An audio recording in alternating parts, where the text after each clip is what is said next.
Sa patuloy na kaguluhan sa Marawi, pinaputukan na rin ng grupong Maute ang mga taga-media na nagko-cover doon.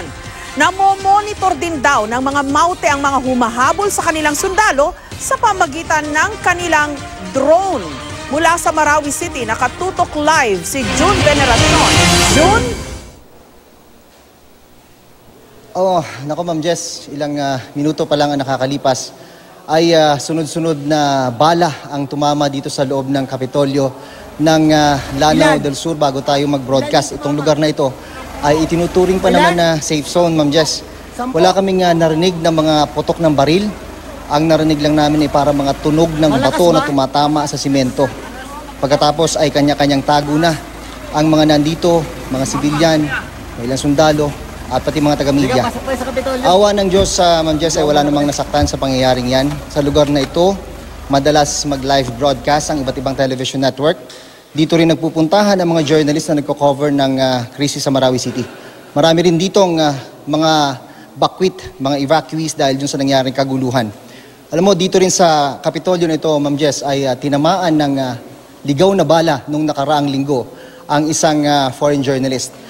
Mag-iisang buwan na nga itong krisis dito sa Marawi City at iba't ibang kwento ang narinig natin mula sa mga sundalong nakapasok doon sa conflict area. Nagkalat daw ang mga bangkay doon. Pasintabi po sa mga kumakain dyan, may mga kwento ang mga sundalo na may mga pagkakataon silang may nakikitang mga aso na tangay-tangay ang ilang parte ng katawan ng tao.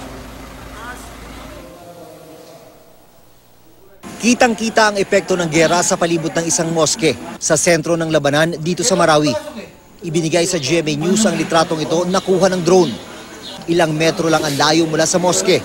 May malaking crater, uuka sa lupa, na resulta ng pambobomba ng armed forces. Sa moske raw nagtago ang mga Maute, kaya kinailangang magbagsak ng bomba sa tabi nito para sila itaboy. Binibigyan pa rin natin ng respeto yung mga mosque. Wala pa tayong binobomba. Wala po tayong, hindi po tayo gumamit ng mga malalakas na kalibre o airstrike. Kung may drone ng armed forces, meron din ang Maute Group. Dinig pa ang putukan sa paligid nang magpalipad ng drone ang mga terorista para masilip ang mga tropang naghahabol sa kanila. Allahu Akbar, Allahu Akbar, Allahu Akbar.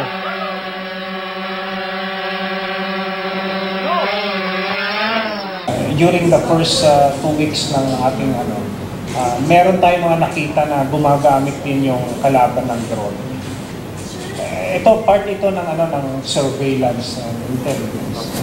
Mag-iisang buwan na ang labanan sa Marawi. Samut-saring kwento ang dala ng mga sundalong lumalabas mula sa combat zone. Sobrang baho na raw sa sentro ng bakbakan sa dami ng naaagnas na katawan ng kanilang mga kalaban na hindi pa nare-recover. Pero ang mas malala raw, nakakakita na raw sila ng mga asong walang makain na tangay ang ilang piraso ng katawan ng tao.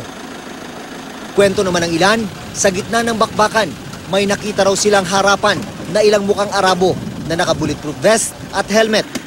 Sa assessment ng ilang military official, mukhang mga foreign terrorist ang tumatayong ground commander ng mga Maute. Sa ngayon, patuloy ang house-to-house clearing operation. Nagtatago raw ang mga Maute sa ilang bahay na merong matibay na basement na hindi nasisira kahit bombahin.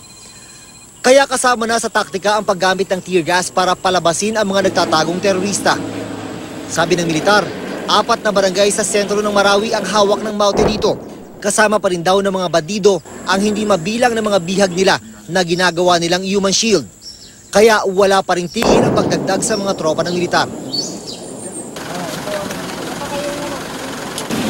Ma'am Jess, linawin ko lang dun sa nangyari kaninang pagpapaputok ng baril dito sa area ng Kapitolyo. Siguro hindi naman media talaga in particular yung tinatarget kung sino man yung nagpaputok na yun. Although sunod-sunod nga, siguro talagang gusto lang manakit dahil alam nilang marami namang tao na nagpupuntahan dito sa Kapitolyo.